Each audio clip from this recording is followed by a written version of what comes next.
Karibuni familia ya Mungu katika kipindi cha Lijue Neno la Mungu, na leo siku ya kwanza tunaanza mfululizo wa kipindi cha Pentekoste, siku 50 baada ya ufufuko wa Kristo, na kanisa linatupa nafasi katika kipindi hiki kuingia ndani kujifunza habari za Roho Mtakatifu kwa marefu na kwa mapana. Na katika kipindi hiki tunapoanza siku ya kwanza, tutaanza na kujifunza ahadi ya Baba, ahadi ya Roho Mtakatifu, na tutatembea kwa mfululizo huu kwa siku 9. Kwa majina naitwa Padri Patrice John Demasi kutoka Ubungo Kibo, parokia ya Kimara Baruti, katika jimbo kuu la Dar es Salaam.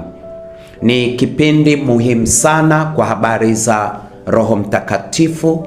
na siku yetu ya kwanza tutajifunza kuhusu ahadi ya Baba, na neno letu la msingi linatoka